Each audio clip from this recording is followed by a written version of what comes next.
हमारे upcoming cyber warriors जो कि साइबर सिक्योरिटी फील्ड में आना चाहते हैं या फिर साइबर सिक्योरिटी फील्ड में आना स्टार्ट किया है, उनके कॉन्सेप्ट क्लियर ना होने के वजह से बहुत सारी इश्यूज फेस करते हैं वो। सो वीडियो के लास्ट तक बने रहना एंड आज आपके सारे डाउट्स एंड सारा टॉपिक क्लियर होने वाला है। कुछ नोट्स हैं आपके लिए, सारी चीज़ें नोट करके रखना। सबसे पहले आप सभी को ये वीडियो पूरी देखनी है, बिल्कुल भी स्किप नहीं करनी। उसके बाद आपको नोटबुक लेके बैठना है। नोटबुक अगर आपके पास रहेगी तो आप हर एक चीज़ को पॉइंट टू पॉइंट नोट कर पाओगे। एंड लास्ट, जिन लोगों को हिंदी समझ में नहीं आती, हिंदी लैंग्वेज में इशू है, मैं सबटाइटल ऐड कर रहा हूँ बहुत सारे लैंग्वेजेस में, ठीक है? तो आप लोग सबटाइटल से भी ट्रांसलेट कर सकते हैं।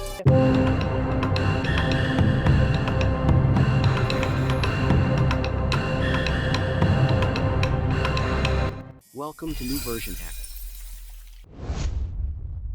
Disclaimer: the content provided in our cybersecurity and ethical hacking videos is intended for educational purposes only. We do not endorse or encourage any illegal or malicious activities. Viewers are urged to use the knowledge gained responsibly and in accordance with applicable laws and regulations. The information shared is based on best practices and ethical principles. Hello cyber warriors, एक बार फिर मैं आप सबका welcome करता हूं आपके अपने इस YouTube channel new version hacker में। सो गाइस, जैसे कि हमने लास्ट वीडियो में देखा था ओएसआई मॉडल के बारे में, सो आई होप आप सभी को ओएसआई मॉडल अच्छे से समझ में आया होगा। एंड अगर आपने लास्ट वीडियो नहीं देखी है ओएसआई मॉडल की, तो प्लीज़ उसको चेकआउट कर लेना, उसका लिंक मैं डिस्क्रिप्शन में डाल दूंगा। जब तक आप ओएसआई मॉडल की वीडियो नहीं देखोगे तो ये वीडियो समझ में नहीं आएगी। सो यहाँ पे हम देखने वाले हैं आज का जो हमारा टॉपिक है, OSI model versus TCP IP model. तो ओएसआई मॉडल के बारे में तो हमने बहुत अच्छे से डीपली जान लिया कि ओएसआई मॉडल क्या होता है। वैसे ही आज हम जानेंगे टीसीपी आईपी मॉडल के बारे में, ठीक है? लेकिन इससे पहले ओएसआई मॉडल पढ़ने के बाद, जब ओएसआई मॉडल हमारा सारा काम कर रहा है, तो हमको टीसीपी आईपी मॉडल पढ़ने की क्या ज़रूरत पड़ रही है, तो देखते हैं। हम सबसे पहले हम ओएसआई मॉडल से स्टार्ट करते हैं। तो यहाँ पर देखो, ओएसआई मॉडल के बारे में कुछ लिखा हुआ है, ठीक है? The OSI model is a conceptual framework that standardize the function of telecommunication और computer system into 7 abstraction layer. अब यहाँ पे ये बोल रहा है कि जो ओएसआई मॉडल है वो भी नेटवर्किंग फंक्शन के लिए ही काम होता है, जो नेटवर्किंग काम करता है वही काम करता है ये भी। लेकिन जो ओएसआई मॉडल है वह पूरा का पूरा थ्योरेटिकल मॉडल है। जैसे आप लोग स्कूल पे दो चीज़ें करते होंगे स्कूल या कॉलेजेस में, एक थ्योरी बुक पढ़ते हो एंड एक प्रैक्टिकल परफॉर्म करते हो। लेकिन जब थ्योरी देखते हो ना, थ्योरी आपको इसलिए बताई जाती है कि स्टेप बाय स्टेप एक्चुअल में प्रोसेस क्या हो रहा है, ठीक है? स्टेप बाय स्टेप आपका प्रोसेस क्या है वहाँ पे, ठीक है? एग्जाम्पल के लिए आप लोगों ने कुकिंग की बुक देखी होगी, वहाँ पे स्टेप बाय स्टेप लिखा हुआ है कि आपको नमक डालना है, फिर मिर्ची डालना है, फिर तेल डालना है। वैसे ही यहाँ पे step by step her cheese perform की जाती है कि कब कौन सी चीज़ परफॉर्म होगी, कब कम्युनिकेशन बनेगा, कब जाके रिक्वेस्ट पैकेट जनरेट होगा, कब जाके आपका कनेक्शन स्टैब्लिश होगा, कब जाके इंक्रिप्शन होगा। वो सारी चीज़ें आपको थ्योरेटिकली समझाई गई है ओएसआई मॉडल में, ठीक है? तो ओएसआई मॉडल में टोटल 7 लेयर थी, जो कि ये बताने की कोशिश कर रही थी कि हर एक लेयर का काम क्या होगा, ठीक है? तो ये पूरा का पूरा थ्योरेटिकल मॉडल है। अब टीसीपी/आईपी मॉडल लिखा हुआ है, the टीसीपी/आईपी model is a more practical 4 layer conceptual framework that is widely used for the implementation of internet. तो यहाँ पे जो टीसीपी/आईपी मॉडल है ये पूरा प्रैक्टिकल मॉडल है। एक्चुअल में अभी जो इम्प्लीमेंट किया जाता है हमारे साइबर सिक्योरिटी में, वो टीसीपी/आईपी मॉडल ही है, ठीक है? यहाँ पे ओएसआई मॉडल यूज़ नहीं होता, टीसीपी/आईपी मॉडल ही यूज़ होता है। टीसीपी/आईपी मॉडल में हमारे टोटल 4 लेयर्स होती हैं। 4 लेयर भी होती है एंड 5 लेयर भी होती हैं। यहाँ पे टीसीपी/आईपी 4 लेयर एंड 5 लेयर मॉडल्स हैं, ठीक है? तो हम देखते हैं यहाँ पे इन लेयर्स में होता क्या-क्या है। तो देखो आगे चलते हैं हम। तो यहाँ पे सबसे पहले देखो ओएसआई मॉडल में कौन-कौन सी लेयर थी, है ना? एंड टीसीपी/आईपी मॉडल में कौन-कौन सी लेयर है? 4 लेयर वाले में देखते हैं सबसे पहले। तो ओएसआई मॉडल में देखो application, presentation, session, transport and network and data link and उसके बाद फिजिकल लेयर। यहाँ पे टोटल 7 लेयर ऐसी थी ओएसआई मॉडल की। लेकिन टीसीपी/आईपी मॉडल में क्या है? टीसीपी/आईपी मॉडल में यहाँ पे 4 लेयर्स होती हैं, जिसमें से ये 4 लेयर देखो, सबसे पहली लेयर जो है एप्लीकेशन, उसके बाद ट्रांसपोर्ट, उसके बाद इंटरनेट लेयर एंड उसके बाद नेटवर्क इंटरफेस, ठीक है? नेटवर्क इंटरफेस को एज़ अ डेटा लिंक या फिजिकल लेयर दोनों में से कंबाइन कर सकते हो। अब कैसे?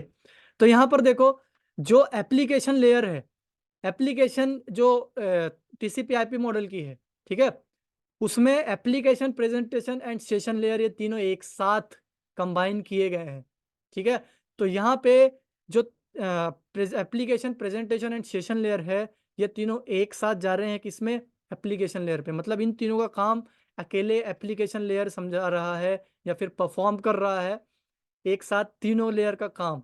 ठीक है, कौन? Application layer TCP IP model का।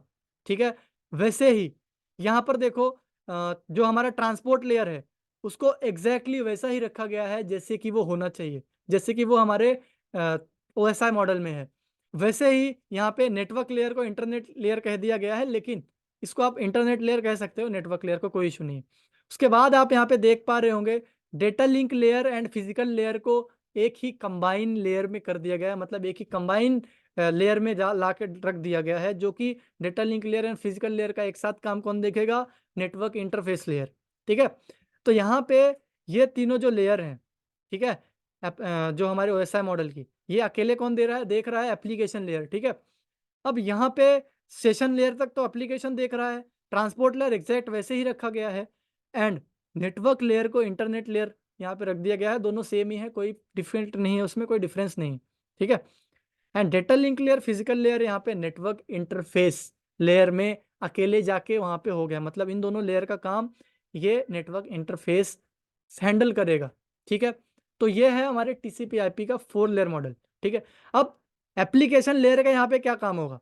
तो ये तीनों जो काम कर रहे थे, जो हमने ओएसआई मॉडल पे देखा था, तो ये वीडियो देखने से पहले आपको ओएसआई मॉडल देखना जरूरी है, तो उसको जरूर से जाके देख लेना। ठीक है, तो यहाँ पे देखो इन तीनों का काम एक साथ जो है वो ये करेगा। मतलब पहले एचटीटीपी, एचटीटीपीएस, एसएमटीपी जो सारी चीज़ें हमारे प्रोटोकॉल थे, वो सारा यही जनरेट करेगा एप्लीकेशन लेयर। फिर इंक्रिप्शन भी यही लगाएगा, फिर सेशन मैनेज भी एप्लीकेशन लेयर ही करेगा। ठीक है, ट्रांसपोर्ट लेयर यहाँ पे पोर्ट असाइन भी यही करेगा। ठीक है, एंड जो बाकी सारी चीज़ें का चेकअप थी जो ट्रांसपोर्ट लेयर कर रहा था, वो भी यहाँ पे ट्रांसपोर्ट लेयर ही करेगा। इंटरनेट लेयर, ठीक है, इंटरनेट लेयर यहाँ पे आईपी असाइन करेगा। ठीक है, जैसे यहाँ पे नेटवर्क लेयर कर रहा था वही काम करेगा।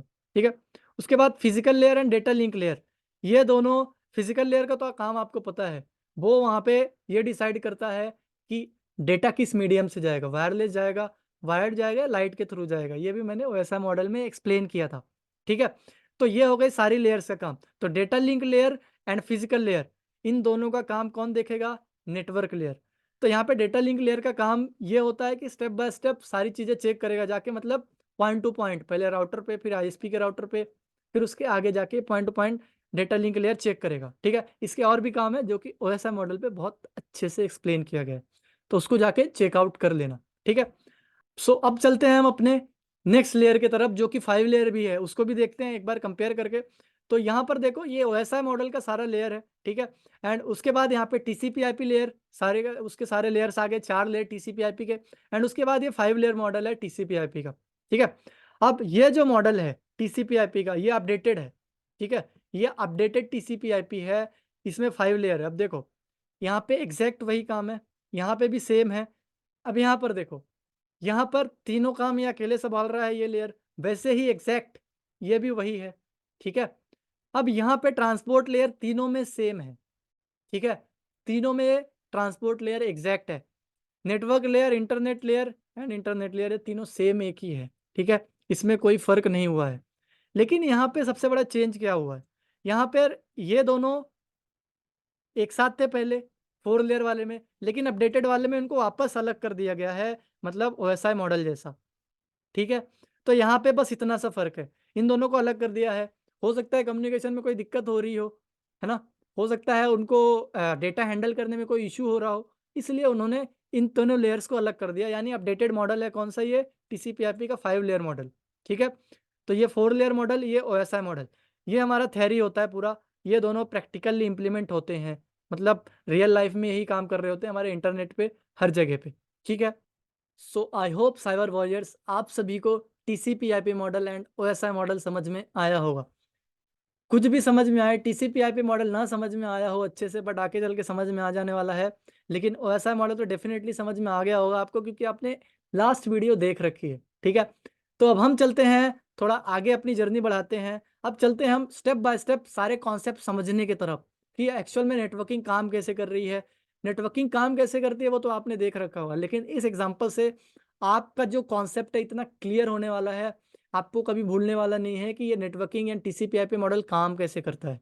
ठीक है, तो यहाँ पर देखते हैं। यहाँ तक आपने वीडियो स्किप कर दी है कोई बात नहीं, लेकिन यहाँ से वीडियो स्किप मत करना, क्योंकि आगे जो कॉन्सेप्ट आने वाला है इसी से ही आपका सारा का सारा कॉन्सेप्ट क्लियर होने वाला है। ठीक है, आगे स्लाइड्स में ही आपके जो कॉन्सेप्ट है वो क्लियर होंगे। ठीक है, तो स्किप मत करना, बने रहना लास्ट तक। ठीक है, अब यहाँ पर देखो, अगर मुझे मेरे पीसी से, ये मेरा पीसी है, मुझे इस पीसी से अगर मुझे कोई भी वेबसाइट एक्सेस करना है, ठीक है, तो वेबसाइट एक्सेस करने के लिए सबसे पहले क्या होगा, एग्जांपल के लिए ये एक वेबसाइट है newversionhacker.com। ठीक है, अब इसको मुझे एक्सेस करना है, तो यहाँ पर क्या होगा, सबसे पहले मेरा पीसी रिक्वेस्ट पैकेट जनरेट करेगा, है ना। रिक्वेस्ट पैकेट जनरेट करके सबसे पहले वो कहाँ भेजेगा, सबसे पहले वो रिक्वेस्ट पैकेट भेजेगा अपने पीसी के अंदर ही सर्च करेगा। आपने सुना होगा लोकल होस्ट 127.0.1, है ना, मैंने बताया था। इसकी भी लिंक मैं डिस्क्रिप्शन में डाल दूंगा, एंड ओएसआई मॉडल की लिंक भी मैं डिस्क्रिप्शन में डाल दूंगा, चेक कर लेना। तो 127.0.0.1 आपने देखा था, ये हमारा लोकल होस्ट होता है। ठीक है, तो पीसी जो है रिक्वेस्ट जब जनरेट करता है उसके पहले ये चेक करता है अपने अंदर, मतलब कोई भी चीज़ जब हम रिक्वेस्ट करते हैं ना, तो पीसी पहले अपने अंदर चेक करता है, अपने लोकल होस्ट पे चेक करता है कि वो उसके पास पड़ी हुई है या नहीं पड़ी हुई है। अगर वो उसके पास नहीं होती तो वो भेज देता है राउटर के पास। ठीक है, अब राउटर चेक करेगा कि वो चीज़ जो है वो उसके पास पड़ी हुई है या नहीं पड़ी हुई है। अब राउटर भी चेक करेगा, उसके पास नहीं है तो वो आगे फॉरवर्ड कर देगा। आगे क्या होता है, आगे आईएसपी का राउटर होता है। ठीक है, आईएसपी के राउटर मतलब आईएसपी के बारे में आपने समझा है, वो भी मैंने बताया था, जब बताया था कि राउटर काम कैसे करता है, तो आपको आईएसपी के बारे में मैंने समझाया था। ठीक है, तो वो भी वीडियो जाके चेकआउट कर लेना। तो यहाँ पे आईएसपी के बारे में जब हम समझेंगे तभी आपको समझ में आएगा, एंड पिछले पिछले वीडियो से ही समझ में आएगा आईएसपी क्या है। तो जब आईएसपी के राउटर पे वो पैकेट गया तो आईएसपी के राउटर ने देखा क्या ये मेरे पास है, ये वेबसाइट है, देखेगा नहीं है तो वो आगे फॉरवर्ड करेगा। अब ये कहाँ कहाँ फॉरवर्ड होगा, कैसे कैसे होगा, वो सारी चीज़ें हम अभी देखते हैं। सो वॉरियर्स, आईएसपी के राउटर के पास पैकेट आने के बाद ये जो पैकेट जाएगा आगे कहाँ जाएगा वो अभी हम देख रहे हैं। ठीक है, तो यहाँ पर देखो, सबसे पहले जब मेरे पीसी ने यहाँ पे रिक्वेस्ट जनरेट किया, ठीक है, तो रिक्वेस्ट जनरेट करके उसके पास ये मैसेज लिखा आएगा। मैसेज क्या रहेगा कि IP address for new version hacker. अब एक बात बताओ, जब भी जैसे मुझे इसको न्यू वर्जन हैकर एक्सेस करना है इस पीसी को या फिर मुझे, तो ये क्या करेगा, डोमेन लिखेगा कि मुझे न्यू वर्जन हैकर जो है वो मुझे एक्सेस करना है। newversionhacker.com एक वेबसाइट है जो मुझे एक्सेस करना है। ठीक है, तो ये क्या करेगा, newversionhacker.com का डोमेन लिख देगा रिक्वेस्ट पैकेट में। ठीक है, तो ये ऐसा एक मैसेज जनरेट होगा कि मुझे newversionhacker.com एक्सेस करना है। ठीक है, उसके बाद जब ये आगे जाएगा, ठीक है, यानी कि ये हमारे एप्लीकेशन लेयर पे जाएगा, ये हमारा एप्लीकेशन लेयर है डीएनएस एचटीटीपी। ठीक है, यहाँ पे एप्लीकेशन लेयर पे जब डेटा आएगा तो वो चेक करेगा कि डोमेन तो लिखा हुआ है इस पे, बट इसके पास इसकी आईपी ही नहीं है, इसमें आईपी है ही नहीं। तो क्या होगा यहाँ पे, अब यहाँ पे जो लड़ाई चलेगी, जो वॉर चलेगा, वो चलेगा आईपी के लिए। ठीक है, यानी स्टेप बाय स्टेप आईपी कैसे ली जाती है, कैसे आती है एक डोमेन की, वो पता चलेगा, है ना। तो यहाँ पे जब पैकेट जनरेट करके एप्लीकेशन लेयर पे आया, या फिर एप्लीकेशन लेयर ने ही जब पैकेट जनरेट किया आगे भेजा, तो सबसे पहले किसके पास भेजेगा वो, सबसे पहले भेजता है एचटीटीपी के पास। ठीक है, एचटीटीपी कब काम करता है एंड एचटीटीपी कहाँ काम करता है, एचटीटीपी काम करता है वेबसाइट पे। ठीक है, एंड कब काम करेगा, जब उसके पास वेबसाइट की आईपी एड्रेस हो। ठीक है, तो यहाँ पे जब एप्लीकेशन लेयर ने एचटीटीपी के पास भेजा वो पैकेट, तो एचटीटीपी लेयर ने क्या किया, चेक किया उसमें आईपी एड्रेस है या नहीं। ठीक है, तो आईपी एड्रेस देखा उसके पास नहीं था, तो उसने क्या किया, डीएनएस के पास फॉरवर्ड कर दिया। डीएनएस के पास जब उसने फॉरवर्ड किया तो डीएनएस ने क्या किया, जाहिर सी बात है, डीएनएस किस लिए यूज होता है, डीएनएस यहाँ पे translation of domain to IP कहते हैं इसको, एंड फिर आईपी टू डोमेन कहते हैं। ठीक है, डीएनएस इसीलिए यूज होता है यहाँ पे, इसको एड्रेस बुक ऑफ इंटरनेट भी कहा जाता है। ठीक है, तो ये एड्रेस बुक ऑफ इंटरनेट भी है, मतलब इसके पास सारी आईपी है सारी डोमेन्स की। ठीक है, मतलब सारे वेबसाइट की इसको आईपी एड्रेस पता होते हैं, सारे रिकॉर्ड यहीं पे होते हैं डीएनएस के पास।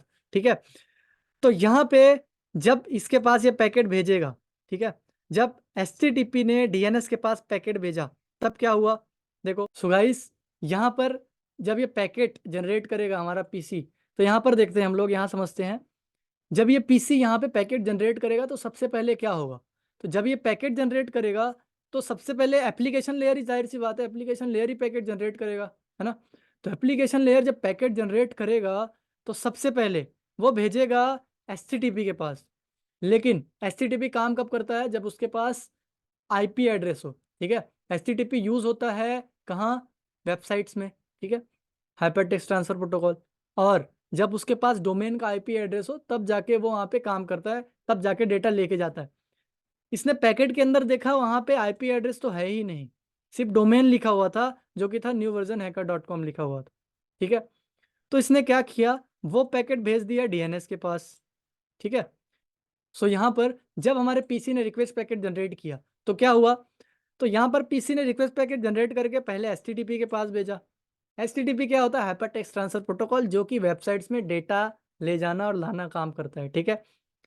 तो एचटीटीपी जो है इसने पहले पैकेट को चेक किया, जो रिक्वेस्ट पैकेट था उसको जनरेट कर, जब जनरेट हुआ उसको उसने देखा कि उसके अंदर कोई आईपी एड्रेस है, मतलब जो डोमेन है उसका कोई आईपी एड्रेस है।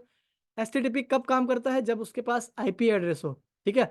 जब डेटा के पास एड्रेस होगा जाहिर सी बात है तभी फॉरवर्ड होगा, वो तभी आगे बढ़ेगा, है ना। कोई भी पार्सल में जब वहाँ पे एड्रेस लिखा होगा तभी आगे जाएगा ना, बिना एड्रेस का पार्सल आगे कैसे जाएगा।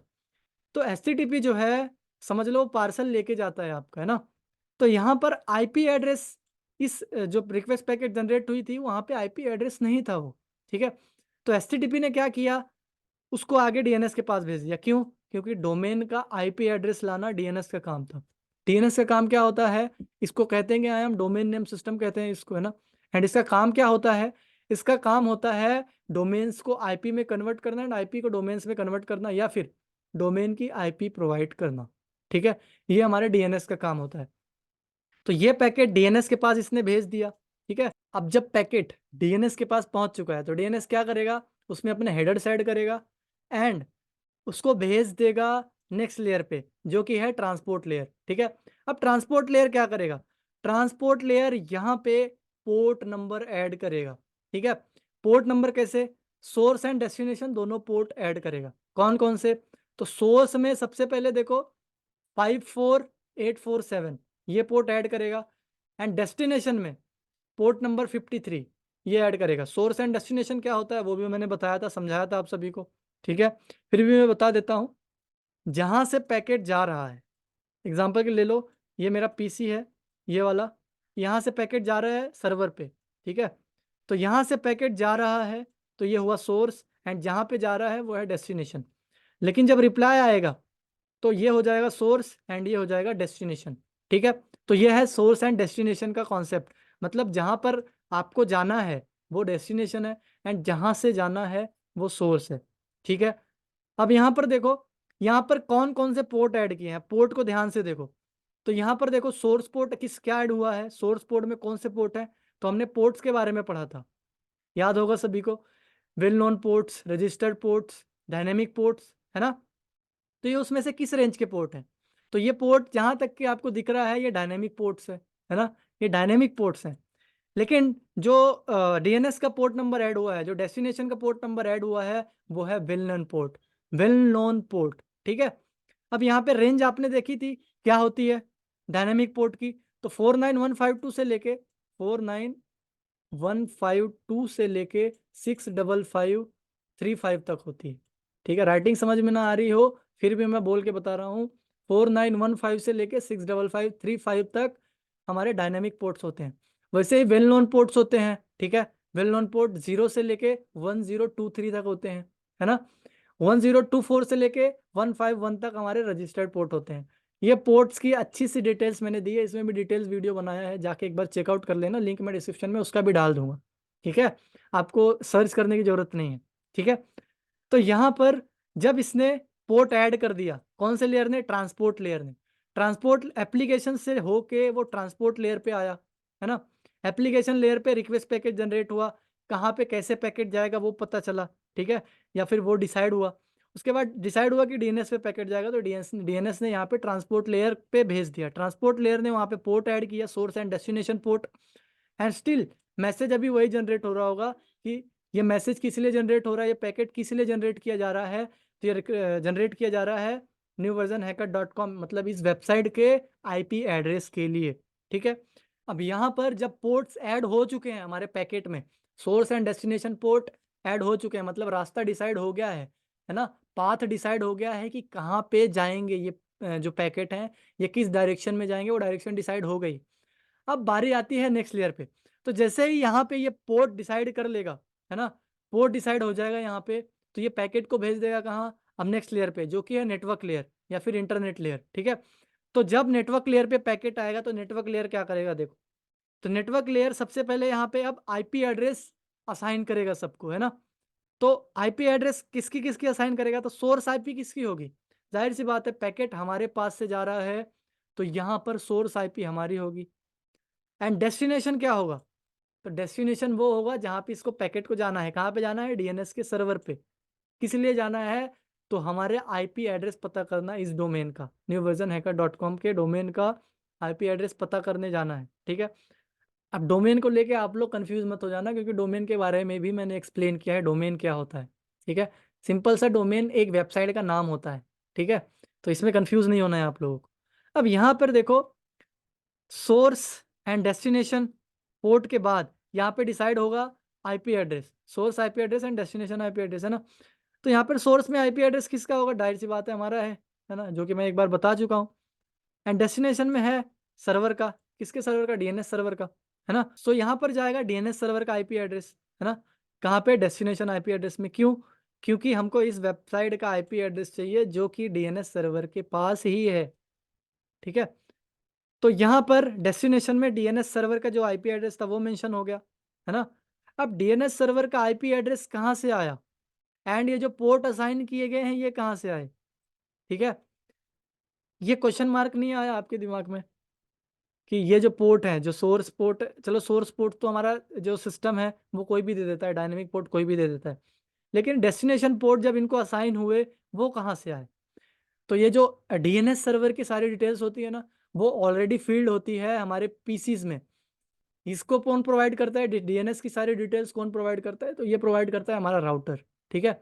ये हमारा राउटर डीएनएस की सारी डिटेल्स देता है, क्योंकि हमारे डीएनएस से बहुत सारे काम होते हैं, ठीक है। तो ये सारी डिटेल्स ऑलरेडी राउटर हमको दे देता है हमारे पीसी के पास, तो ये बाय डिफॉल्ट हमारे पीसीज में सेव होती हैं, ठीक है। अब यहाँ पर देखो, सोर्स पोर्ट असाइन हो गया, है ना, जो कि एक तो हमारे पीसी ने दिया, एक डीएनएस का हमारे ऑलरेडी फील्ड था। उसके बाद यहाँ पे सोर्स आईपी, सोर्स आईपी क्या है, जो हमारी होगी, ये देखो यहाँ पर नीचे देखोगे आप, मेंशन है यहाँ पे कि ये हमारी आईपी एड्रेस है हमारे सिस्टम की। तो ये जो सारा है ना, ये हमारे पीसी का सिस्टम है, हमारे पीसी का पूरा लेयर है, ठीक है। तो ये हमारे पीसी में से जब जनरेट होके जा रहा है, ठीक है, तो ये हमारा आईपी एड्रेस है, जो कि प्राइवेट आईपी एड्रेस है। प्राइवेट आईपी एड्रेस के बारे में आप सभी ने सुना होगा, एंड पब्लिक आईपी एड्रेस के बारे में पढ़ा होगा। इसके बारे में मैंने डिटेल्स वीडियो बनाई है, इसका लिंक भी मैं डाल दूंगा डिस्क्रिप्शन में, उसको भी चेक कर लेना, ठीक है, अगर आपने नहीं देखा है तो। अब यहाँ पर हमारा आईपी एड्रेस हो गया, ठीक है, प्राइवेट आईपी एड्रेस सोर्स में, एंड डेस्टिनेशन में सर्वर का आईपी एड्रेस हो गया, जो कि ऑलरेडी हमारे पीसी के पास था। अब यहाँ पे सोर्स पोर्ट जो ऑलरेडी असाइन है, ठीक है। अब यहाँ पे वही मैसेज है कि ये जो पैकेट जनरेट किया जा रहा है, मतलब जो रिक्वेस्ट पैकेट जनरेट किया जा रहा है, वो newversionhacker.com के आईपी एड्रेस को पाने के लिए किया जा रहा है, उसको असाइन करने के लिए किया जा रहा है, असाइन नहीं, उसको उसका आईपी एड्रेस पता करने के लिए किया जा रहा है, ऐसा बोल सकते हो आप लोग, है ना। अब हमारे पैकेट में ये सारी डिटेल्स फुलफिल हो गई हैं, मतलब पोर्ट असाइन हो गया, रास्ता असाइन हो गया, एड्रेस असाइन हो गया है, आईपी एड्रेस असाइन हो गया है, ठीक है।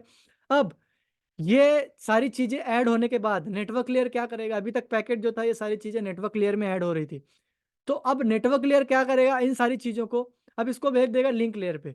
लिंक लेयर मतलब जहाँ पे मैक लिखा हुआ है, ये देखो, ठीक है। तो लिंक लेयर पे अब जाएगा।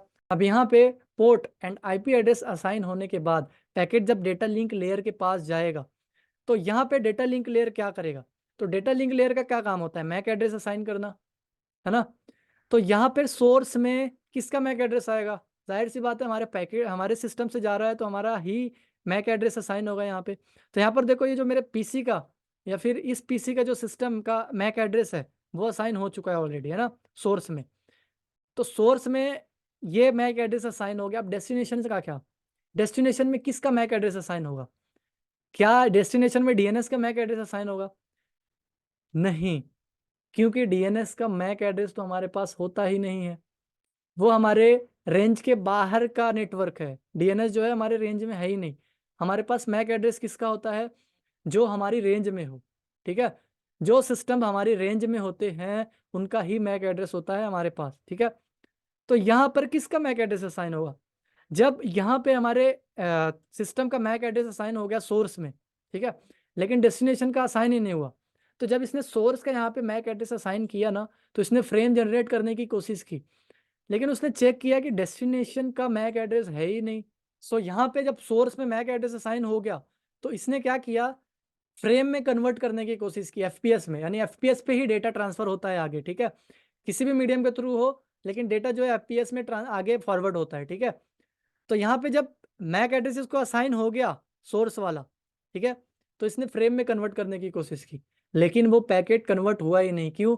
क्योंकि डेस्टिनेशन का मैक एड्रेस तो था ही नहीं, तो डेस्टिनेशन के मैक एड्रेस के बिना डेटा फ्रेम में कैसे कन्वर्ट हो सकता है?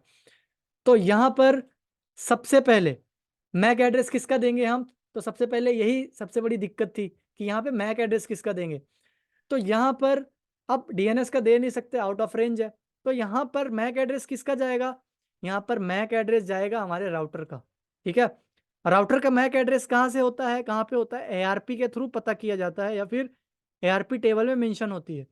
एआरपी टेबल के बारे में आपने सुना होगा, मैंने पढ़ाया भी है, राउटर कैसे काम करता है उसके बारे में। तो एआरपी का मतलब होता है एड्रेस रिजोल्यूशन प्रोटोकॉल, है ना। अब एड्रेस रिजोल्यूशन प्रोटोकॉल क्या करता है कि सारे जितने भी सिस्टम आपस में रेंज में कनेक्टेड है हमारे, उन पे ब्रॉडकास्ट भेज के उनका IP address and MAC address, ज़्यादा से ज़्यादा मैक एड्रेस पता करना ही काम है इसका, किसका? एआरपी का। तो जो आईपी एड्रेस है, जैसे 1.1 किसका आईपी एड्रेस है? ये हमारे राउटर का आईपी एड्रेस है, ठीक है, ये मैंने बताया था। एंड ये मैक एड्रेस ये राउटर से लिया गया है, मतलब एआरपी की रिक्वेस्ट भेज के राउटर का भी मैक एड्रेस लिख दिया जाता है, हालांकि राउटर के लिए एआरपी की जरूरत नहीं होती, ठीक है। एंड उसके बाद ये देखो हमारे पीसी की आईपी एड्रेस 101, ठीक है, 101 का मैक एड्रेस यहाँ पे लिखा होगा, ठीक है। तो यहाँ पे 102 का लिखा हुआ है, 101 का तो ऑलरेडी यहाँ पे आई थिंक इन्होंने हटा दिया है, ठीक है, 101 समझ लो यहाँ पे, तो 101 का यहाँ पे लिखा रहेगा, ठीक है।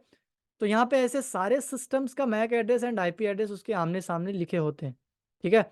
तो जब भी मैक एड्रेस की नीड होती है, तो यहाँ से पैकेट्स उठा लेते हैं, या फिर यहाँ से राउटर उठा लेता है, ठीक है, हमारे सिस्टम को बताने के लिए, या फिर हमारे सिस्टम कम्युनिकेशन करने के लिए मैक एड्रेस का यूज़ ले लेते हैं इन मैक एड्रेसेस का, ठीक है।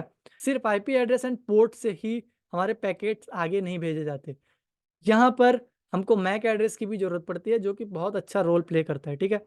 अब जब यहाँ पे दोनों को source and destination MAC address assign हो गए, सोर्स में हमारे पीसी का मैक एड्रेस एंड डेस्टिनेशन में हमारे राउटर का मैक एड्रेस असाइन हो गए, अब पैकेट रेडी है फ्रेम में कन्वर्ट होने के लिए एंड आगे जाने के लिए। तो यहाँ पे डेटा लिंक लेयर ने क्या किया? डेटा लिंक लेयर ने यहाँ पर इस पैकेट को भेज दिया फिजिकल लेयर के पास, ठीक है। फिजिकल लेयर क्या करेगा? फिजिकल लेयर यहाँ पे डिसाइड करेगा कि जो पैकेट है वो किस मीडियम से आगे जाएगा, मतलब कौन सा मीडियम है जो यहाँ पे पैकेट ट्रांसफर किया जाएगा, जैसे वायरलेस जाएगा, वायर्ड जाएगा, या फिर लाइट के थ्रू जाएगा, ऑप्टिकल फाइबर से जाएगा। तो फिजिकल लेयर यहाँ पे डिसाइड करेगा। जो भी आपके यहाँ राउटर है तो जाहिर सी बात है यहाँ पे जो वायरलेस टेक्नोलॉजी है, तो यहाँ पे वायरलेसली पैकेट को फॉरवर्ड कर दिया जाएगा, ठीक है। अब पैकेट चला जाएगा किसके पास? राउटर के पास, ठीक है। अब यहाँ पे जब पैकेट हमारे राउटर के पास पहुंचेगा, तो राउटर क्या करेगा? तो राउटर यहाँ पे सबसे पहले जो सोर्स एंड डेस्टिनेशन है वो कुछ चीज़ें चेंज करेगा। क्या क्या चेंज करेगा? यहाँ पे सबसे पहले सोर्स मैक एड्रेस चेंज करेगा। तो राउटर के पास दो मैक एड्रेस होते हैं। मैक एड्रेस कौन कौन से दो हैं? एक है लोकल राउटर, मतलब लोकल राउटर का जो अंदर यूज़ होता है लोकल नेटवर्क पे, वो मतलब प्राइवेट एरिया नेटवर्क के लिए एक मैक एड्रेस होता है, एंड एक मैक एड्रेस होता है वाइड एरिया नेटवर्क के लिए, ठीक है, जो वैन में यूज़ करते हैं। तो अभी तक जो हमारे अंदर कम्युनिकेशन हो रहा था, जैसे कि हमारे पीसीस के पास, तो वहाँ पे यूज़ हो रहा था इसका प्राइवेट मैक एड्रेस, जो कि अंदर के लिए यूज़ होता है, एंड वैन के लिए एक अलग मैक एड्रेस होता है इसका। तो जो सोर्स है वहाँ पे जो राउटर ऐड करेगा अपना खुद का मैक एड्रेस करेगा, वैन वाला जो वाइड एरिया नेटवर्क में यूज होता है। एंड डेस्टिनेशन में किसका ऐड करेगा, आईएसपी का। तो आईएसपी के पास भी 2 मैक एड्रेस है, ठीक है। तो यहाँ पे #1 मतलब एक रिसीव करने के लिए, एक आगे फॉरवर्ड करने के लिए 2 मैक एड्रेस हैं, ठीक है। तो यहाँ पर जिससे जैसे यहाँ पे #1 है, तो यहाँ पर मैक एड्रेस फर्स्ट यूज हुआ है, ठीक है, #1 मैक एड्रेस का, ठीक है। First MAC address, 2 MAC address में से एक, ठीक है।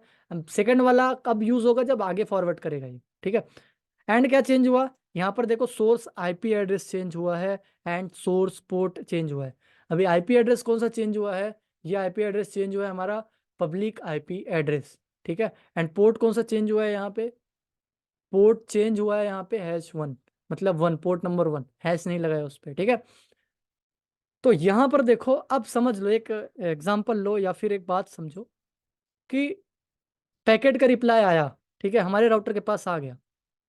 तो ये राउटर पहचानेगा कैसे कि ये पैकेट उसी पीसी ने दिया है, उस पीसी ने ही भेजा है, 101 से ही ये रिप्लाई आया है। कैसे भेजेगा, या फिर जो रिप्लाई आया है वो 101 पीसी पे ही भेजना है, ठीक है, या फिर किस पीसी पे भेजना है, इसको कैसे पता चलेगा। तो इसी के लिए यहाँ पर ये यूज लेता है नेट टेबल का। तो नेट टेबल क्या होता है, नेटवर्क एड्रेस ट्रांसलेशन, ठीक है। तो ये इसी टेबल का यूज लेता है, ठीक है। अभी यहाँ पे क्या करेगा ये, यहाँ पे एक टेबल बनाया जाता है जिसमें कि ये जिस पैकेट से आया है, ठीक है, मतलब लोकल नेटवर्क से जिस पैकेट से जिस एड्रेस से ये पैकेट आया है, जैसे इस आईपी एड्रेस से आया है एंड इस पोर्ट से आया है, ठीक है, उसको यहाँ पे नोट कर लेता है। एंड पब्लिक एड्रेस यहाँ पे लिख दिया जाता है एंड कौन सा पोर्ट यूज कर रहा है वो पब्लिक में भेजने के लिए यहाँ पे ऐड कर दिया जाता है, ठीक है। तो यहाँ पर क्या करता है ये, लोकल एरिया नेटवर्क के सारी डिटेल्स, जिस लोकल एरिया से जिस डिटेल के साथ पैकेट आया है वो, एंड वाइड एरिया में जिस डिटेल्स से जिस डिटेल्स को ऐड करके वो पैकेट भेज रहा है, वो डिटेल्स यहाँ पे ऐड कर देता है। तो इससे क्या होता है, यहाँ पर देखो =2 का भी साइन लगा हुआ है। तो इससे क्या होता है, ये इजीली पहचान पाता है कि जैसे ये पोर्ट इसने इसके लिए 1 असाइन किया है, ठीक है। तो यहाँ पे ये आईपी एड्रेस तो चेंज नहीं होता, पब्लिक वाला वो तो वही रहेगा हमेशा, हर एक पीसी के लिए एक ही जाने वाला है ना। तो यहाँ पर क्या करता है, ये पोर्ट असाइन कर देता है, जैसे यहाँ पे 1, ठीक है। तो इस पैकेट के लिए पोर्ट 1 असाइन कर दिया उसने, दूसरा पीसी आएगा उसके लिए पोर्ट 2, तीसरा पोर्ट 3, एक साथ जा रहे हैं तो 6 6 7 7 पोर्ट तक यूज हो जाएंगे, है ना, 10 10 25 25 पोर्ट तक यूज हो जाएंगे, है ना। तो पोर्ट के थ्रू ये पहचान पाएगा, जैसे रिप्लाई आएगा वो क्या करेगा, यहाँ पे चेक करेगा कि ये जो पोर्ट नंबर 1 है वो मैंने किस आईपी एड्रेस के लिए यूज किया था। तो वहां पर देखेगा 101 के लिए एंड 54847 के लिए यूज किया था, इसी को यूज करके वो फॉरवर्ड कर देगा आगे, ठीक है। तो ये नेट ट्रांसलेशन का काम होता है। साथ ही साथ मैक एड्रेस का भी यूज लेता है, मतलब यहाँ पे इस आईपी एड्रेस के साथ कौन सा मैक एड्रेस है, यानी कि आपने एआरपी टेबल देखा होगा, एआरपी टेबल का भी यूज लेता है वो, ठीक है। तो दोनों को मिक्स करके ये पहचान जाता है कि ये वाले सिस्टम ने मुझे रिप्लाई लेने के लिए भेजा था या फिर पैकेट इस पीसी से आया था, ठीक है। इन दोनों को यूज करके ये पता कर लेता है, ठीक है। जो डिटेल्स आई थी वहां पे सोर्स की वो चेंज कर देगा। अब यहाँ पे ध्यान दो, एक बार चेंज होगी हमारी क्या, ये सोर्स आईपी एड्रेस, उसके बाद कहीं भी चेंज नहीं होगी, ठीक है। तो यहाँ पे राउटर क्या करेगा, सोर्स आईपी एड्रेस चेंज कर देगा। मतलब अभी तक जो हमारी आईपी यूज हो रही थी पीसी से लेकर राउटर तक, वो कौन सी आईपी थी, वो आईपी थी हमारी प्राइवेट आईपी एड्रेस, ठीक है। अब यहाँ से जब पैकेट जाएगा, ठीक है, कहाँ पर, राउटर से, तो वहां पे अब राउटर ने यहाँ पे कौन सा आईपी एड्रेस स्विच कर लिया है, यहाँ पे राउटर ने स्विच किया है पब्लिक आईपी एड्रेस। तो अब जब राउटर से बाहर कोई भी पैकेट जाएगा वो क्या होगा, वो होगा हमारा पब्लिक आईपी एड्रेस, ठीक है। तो यहाँ पे राउटर क्या करेगा, पब्लिक आईपी एड्रेस डालेगा, ठीक है, एंड उसके बाद पोर्ट भी चेंज कर देगा, ठीक है। अब यहाँ पे एक ही बार, मतलब अभी तक हम प्राइवेट में काम कर रहे थे, मतलब लोकल एरिया नेटवर्क पे काम कर रहे थे। अब जब वाइड एरिया नेटवर्क पे पैकेट जाएगा तो जाहिर सी बात है आईपी चेंज होगी, प्राइवेट आईपी तो यूज नहीं हो सकती। तो यहाँ पे राउटर क्या करेगा, सारी चीजें पब्लिकली डालेगा, ठीक है। तो यहाँ पर देखो क्या क्या चेंज हो गया, हमारा सोर्स आईपी चेंज हो गया, ठीक है। डेस्टिनेशन कभी भी चेंज नहीं होगा, लास्ट तक चेंज नहीं होता, है ना। एंड सोर्स पोर्ट चेंज हो गया, and destination port and destination IP जैसी की वैसी रहेगी लास्ट तक। अब यहाँ से जब हमारी पब्लिक आईपी एक बार चेंज हो चुकी है, इसके आगे कभी चेंज नहीं होगी हमारी पब्लिक आईपी एड्रेस, ठीक है। पब्लिक आईपी यहाँ पे एक ही बार चेंज होती है। अब उसके बाद देखो यहाँ पर destination MAC address and source MAC address. अब मैक एड्रेस हर जगह चेंज होंगे, ठीक है। यहाँ पर हर जगह पर जो चेंज होता है वो सिर्फ मैक एड्रेस ही होता है। तो देखो सोर्स में, अभी तक सोर्स में क्या था, हमारे पीसी का था मैक एड्रेस, है ना। तब यहाँ पे सोर्स में क्या हो जाएगा, लोकल राउटर वैन मैक एड्रेस, यानी राउटर के पास भी दो मैक एड्रेस होते हैं, एक वैन में यूज करने के लिए, एक लोकल एरिया नेटवर्क पे यूज करने के लिए, ठीक है। तो यहाँ पे लोकल राउटर का जो वैन में मैक जाता है वो यूज होगा, ठीक है। तो यहाँ पे जो राउटर है वो अपना वैन वाला मैक स्विच कर लेगा, ठीक है।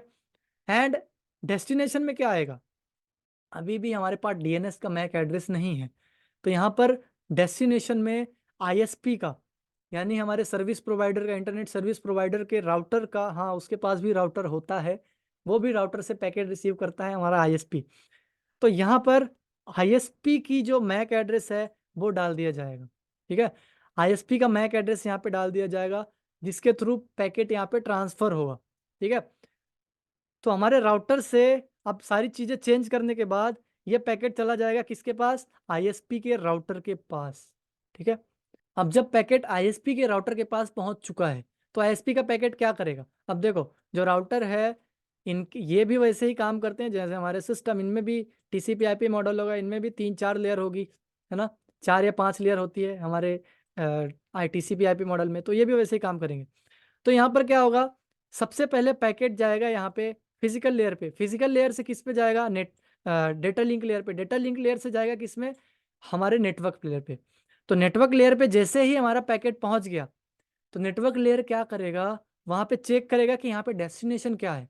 अब देखो जो जो चीजें ऐड करता है, जैसे हमारा network layer IP address add करता है ना, तो वो वहां पे आईपी एड्रेस वही चेक कर सकता है ना।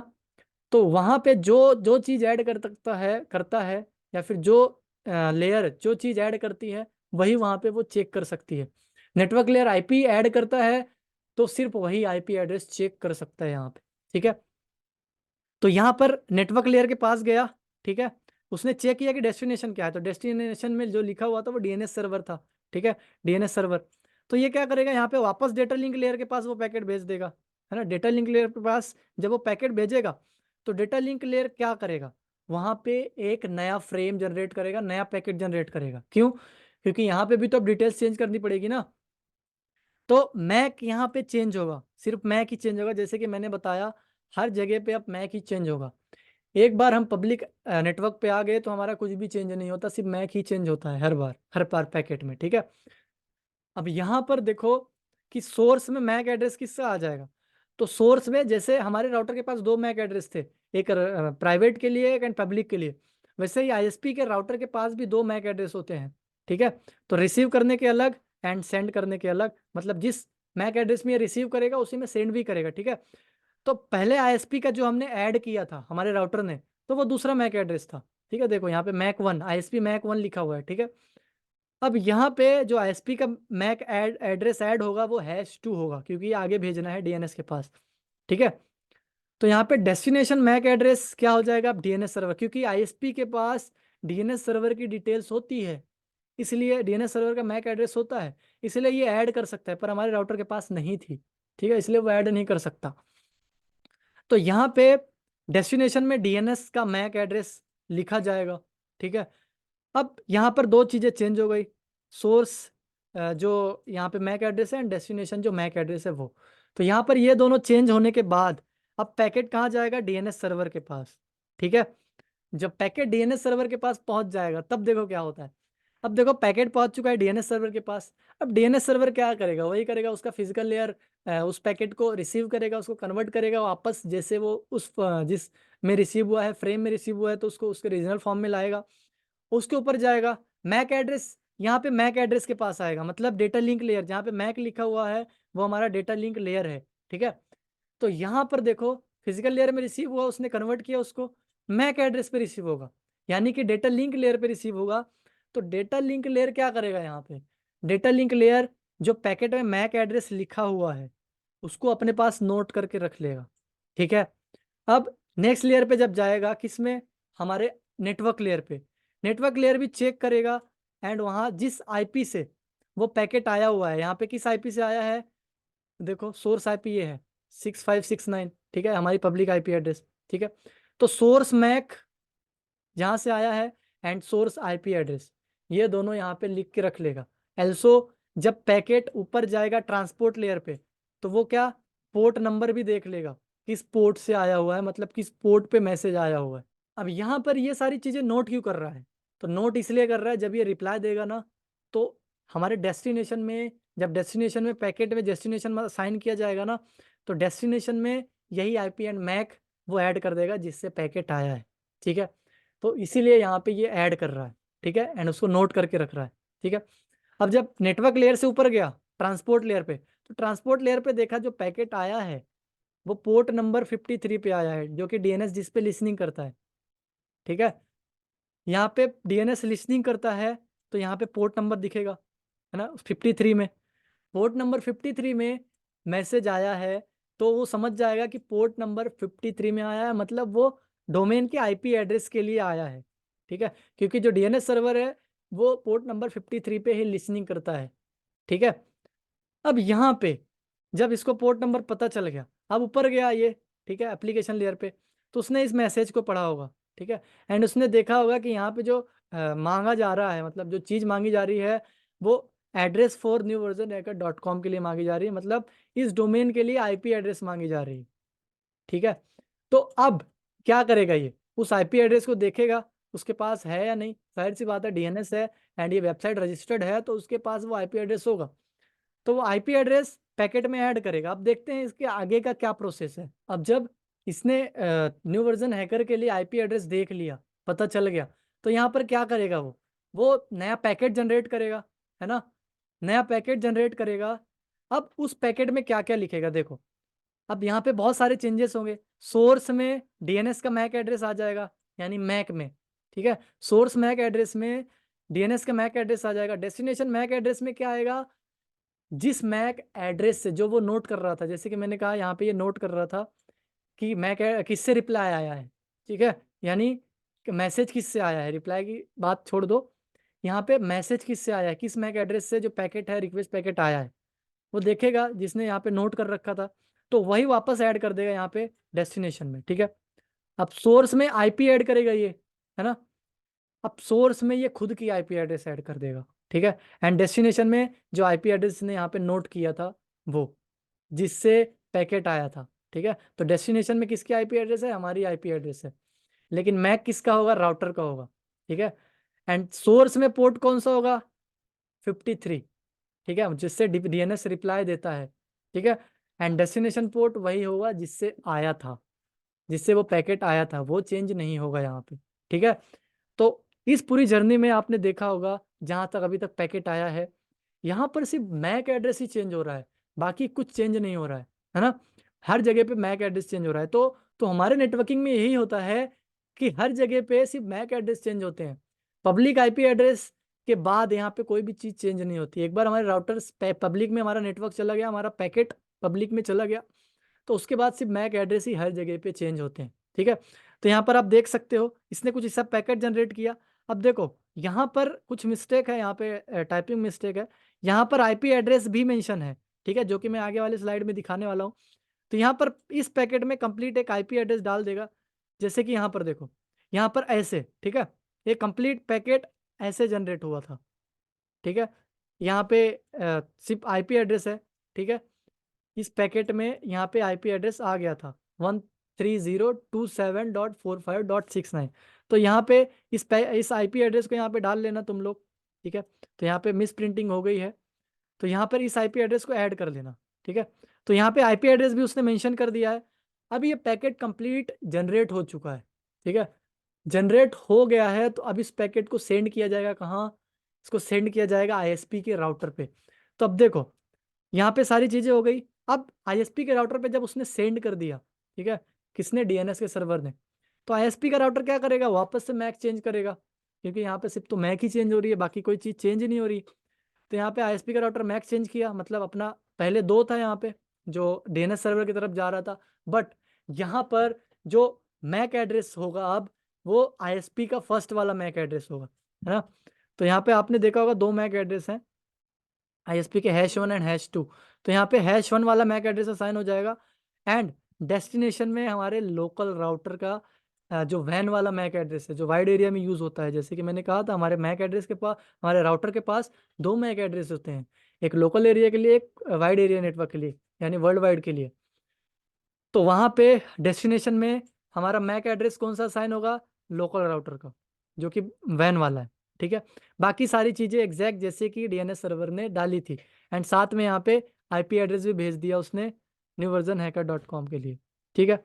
अब आगे जब हमारे राउटर के पास ये पैकेट पहुँच गया, ठीक है, ये पैकेट जब हमारे लोकल राउटर के पास पहुँचा, जो हमारा राउटर है उसके पास पहुँचा, तो यहाँ पे राउटर क्या करता है, अब जब ISP के राउटर ने हमारे लोकल राउटर में ये पैकेट भेज दिया है तो क्या होगा, तो यहाँ पर पैकेट रिसीव होगा सबसे पहले, है ना, पब्लिक IP में ही आएगा सबसे पहले। अब पब्लिक IP में आने के बाद ये क्या करेगा, जैसे कि हमने देखा था नेट टेबल को वापस से यूज़ करेगा, नेट ट्रांसलेशन का, नेटवर्क एड्रेस ट्रांसलेशन, यहाँ पे इसका है यूज़ करेगा एंड पता करेगा कि पोर्ट नंबर 1 मैंने किसके लिए यूज़ किया, तो इसको पता चल जाएगा 101 के लिए ऐड किया था, ठीक है। तो अब ये फिर से पैकेट यहाँ पे चेंज करेगा, पैकेट चेंज करेगा तो यहाँ पे सोर्स IP किसकी डालेगा, उस राउटर की आएगी, मतलब DNS की आएगी, DNS के राउटर की, जो वहाँ से ऐड करके भेजा गया था, ठीक है। DNS के पास भी राउटर होता है, तो ये DNS के राउटर की आएगी, ठीक है। जहाँ से पैकेट आया है डेस्टिनेशन में 101 ऐड कर देगा ये, जो हमारे लोकल नेटवर्क की IP है, ठीक है। एंड यहाँ पे सोर्स पोर्ट में वही 53 एंड डेस्टिनेशन पोर्ट में वापस वही पोर्ट ऐड कर देगा जिससे ये रिप्लाई आया था, यानी कि हमारा डायनेमिक पोर्ट, ठीक है, यहाँ पे इस पैकेट में ऐड कर देगा। एंड साथ ही साथ ये वाला मैसेज जो इसके साथ रिसीव हुआ था कि जिस चीज़ के लिए हमने इसको एक्सेस किया था या फिर जिस चीज़ के लिए पैकेट हमने भेजा था आगे, वो पैकेट ये रहा, ठीक है, वो चीज़ ये रही, क्या है ये, newversionhacker.com का IP एड्रेस, ठीक है। तो वो भी यहाँ पे ऐड करके हमारे PC में आगे फॉरवर्ड किया जाएगा, लेकिन उससे पहले यहाँ पे मैक एड्रेस भी पता किया जाएगा, क्योंकि सिर्फ हमारे IP एड्रेस से यहाँ पे चीज़ें आगे फॉरवर्ड नहीं होती, यहाँ पे मैक एड्रेस भी लगता है। तो देखो यहाँ पर मैक एड्रेस जब यहाँ पे असाइन होगा, मतलब मैक एड्रेस की बारी आएगी, जब मैक एड्रेस देखा जाएगा तो क्या होगा, ARP टेबल का यूज़ लिया जाएगा। अब ARP टेबल के पास तो सारी डिटेल्स है कि किस IP के साथ कौन सा मैक एड्रेस यहाँ पे अटैच्ड है। तो यहाँ पर देखो ये मैक एड्रेस जो है इस IP के साथ अटैच्ड है ना। ये मैक एड्रेस हमारे 101 का जो IP है मैक एड्रेस है, ये रहा, ठीक है। तो अब ये मैक एड्रेस भी अब ऐड कर देगा यहाँ पे, ठीक है। मैक एड्रेस ऐड करने के बाद ये पैकेट रेडी है किसके पास, हमारे PC के पास आने के लिए। अब जब पैकेट यहाँ पर रेडी हो गया है हमारे PC पे आने के लिए, जैसे कि देखो अभी तक क्या हुआ, ये पैकेट जो है ये इंटरनेट से रिसीव हुआ, ठीक है, हमारे राउटर ने रिसीव किया किसमें, अपने पब्लिक IP पे। पब्लिक IP से पहले पता किया उसने नेट टेबल का यूज़ करके कि ये जो पोर्ट मैंने यूज़ किया था वो किसके लिए यूज़ किया था। अब यहाँ पे सारी चीज़ें ट्रांसलेट करेगा, नेट टेबल का यूज़ करके सारी चीज़ें ऐड करेगा, पुरानी पब्लिक जो जिससे उस पैकेट को रिसीव हुआ था, मतलब वो पैकेट जिस चीज़ से रिसीव हुआ था वो, एंड जिस पोर्ट से रिसीव हुआ था वो सारी चीज़ें यहाँ पे वो आपस से पहले जैसे करेगा, ठीक है। जब मैक एड्रेस असाइन किया जाएगा तो मैक एड्रेस असाइन करने के लिए यहाँ पर ARP टेबल का यूज़ लिया गया, ठीक है। ARP टेबल यूज़ कैसे लिया गया, तो यहाँ पे लिखा गया था कि ये IP एड्रेस है एंड ये इसका मैक एड्रेस है, इन दोनों को यहाँ पे ऐड कर दिया गया, यानी सोर्स में किसका ऐड कर देगा, सोर्स में राउटर का ऐड होगा, ठीक है। एंड डेस्टिनेशन में किसका मैक एड्रेस असाइन होगा, डेस्टिनेशन में यूज होगा किसका, हमारा PC का, ठीक है। तो यहाँ पे हमारा मैक एड्रेस असाइन हुआ, ठीक है। तो इतना सब करने के बाद यहाँ पे सारी चीज़ें ऐड ऑन हो चुकी है, ठीक है। अब ये पैकेट रेडी है हमारे PC के पास जाने के लिए, ठीक है। अब जब पैकेट हमारे PC को रिसीव हो गया है तो यहाँ पर क्या होगा, तो यहाँ पर सबसे पहले पैकेट कहाँ रिसीव होगा, हमारे फिजिकल लेयर पे, ठीक है। फिजिकल लेयर उसको कन्वर्ट करेगा, फिर वो भेज देगा डेटा लिंक लेयर पे। डेटा लिंक लेयर क्या करेगा, वहाँ पे मैक एड्रेस चेक करेगा जो चीज़ें आई हैं वो सही है नहीं, फिर IP मतलब कि हमारे नेटवर्क लेयर पे यहाँ पे IP चेक करेगा वो जिस डेस्टिनेशन से आया है। अब यहाँ पे ये चेक करेगा कि जो रिप्लाई आया है वो आया है इस IP से जो कि है DNS की, एंड पोर्ट 53 जो कि DNS का ही है। तो रिप्लाई किसके पास जाएगा, ये रिप्लाई जाहिर सी बात है जाएगा DNS के पास। अब डीएनएस के पास जब वो रिप्लाई जाएगा, डीएनएस उसको खोलेगा, ओपन करेगा, तो वहाँ पे चेक करेगा कि जो आईपी एड्रेस है वो उसको मिल चुका है, ठीक है। आईपी एड्रेस अब मिलने के बाद डीएनएस क्या करेगा? डीएनएस आईपी एड्रेस मिलने के बाद वापस से वो एचटीटीपी के पास ये पैकेट भेज देगा। एचटीटीपी क्या करेगा? अपने नया पैकेट जनरेट करेगा, एचटीएमएल रिक्वेस्ट जनरेट करेगा। वेबसाइट पे जो भी रिक्वेस्ट जाती है उसको हम एचटीएमएल रिक्वेस्ट कहते हैं एंड एचटीएमएल रिस्पॉन्स भी कहते हैं, ठीक है। जो रिप्लाई आता है उसको रिस्पॉन्स कहते हैं। तो यहाँ पर जब एचटीटीपी के पास आईपी एड्रेस आ गया है newversionhacker.com का, तो वहाँ पे क्या करेगा वो? एक नई रिक्वेस्ट जनरेट करेगा। ये रिक्वेस्ट जनरेट करके वो वापस से वही चीज़ें परफॉर्म करेगा, यानी नीचे जाएगा, यहाँ पे आईपी एड्रेस असाइन होगा, ठीक है। यहाँ पर देखो, यहाँ पर क्या होगा? वापस से वही चीज़ें होंगी। तो जब इसने ये सारी चीज़ें कर ली, है ना? यहाँ पे सारी चीज़ें ऐड ऑन हो गई, तो एक नया पैकेट जनरेट हुआ। वो कैसे हुआ? पहले सोर्स मैक एड्रेस असाइन होगा यहाँ पे, जब न्यू पैकेट असाइन होगा, डेस्टिनेशन मैक एड्रेस असाइन होगा, कौन सा? राउटर का। एंड सोर्स आईपी असाइन होगी, कौन सी? हमारी खुद की। एंड डेस्टिनेशन आईपी में ये जो आईपी हमको यहाँ पे मिली है न्यू वर्जन हैकर की, वो रिसीव होगी, मतलब वो यहाँ पे ऐड ऑन हो जाएगी, ठीक है, इस पैकेट में, ठीक है। तो डेस्टिनेशन में कौन सी आईपी असाइन हुई है? हमारी newversionhacker.com की, ठीक है। सोर्स पोर्ट कोई भी हो जाएगा, डायनेमिक जो भी यहाँ से जाता है, जब राउटर के पास जाता है तो कोई भी पोर्ट असाइन हो जाता है यहाँ पे, वहाँ से राउटर डिसाइड कर लेता है कि कौन से पोर्ट पे भेजना है। अब डेस्टिनेशन पोर्ट कौन सा रहेगा? पोर्ट नंबर 80, क्योंकि पैकेट जा रहा है कहाँ पे? एचटीटीपी पे या फिर एचटीटीपी के थ्रू जा रहा है, ठीक है। तो पोर्ट नंबर 80 जो है वो किसका है? वो है हमारे एचटीटीपी का, ठीक है। इतना तो याद होगा, हमने सर्विसेज में देखा था। अब यहाँ पे मैसेज क्या जनरेट होगा? पहले मैसेज जनरेट हो रहा था कि हमको आईपी चाहिए किसकी? newversionhacker.com की। अब यहाँ पे मैसेज जनरेट हो रहा है send me the HTML file eight newversionhacker, मतलब न्यू वर्जन हैकर की जो HTML फाइल है, मतलब जो उस वेबसाइट को एक्सेस करने के लिए जो जो फाइल्स चाहिए वो उसके सर्वर पे जाओ एंड लेके आना है, ठीक है। अब ये पैकेट जनरेट होके ऐसे जाएगा। अब पैकेट जनरेट होके जाएगा सर्वर के पास, किसके? अब जाएगा न्यू वर्जन हैकर के सर्वर के पास, ठीक है। अब वहाँ से फिर ये रिप्लाई ऐड ऑन होके वापस आएगा किसके पास? हमारे पास, ठीक है।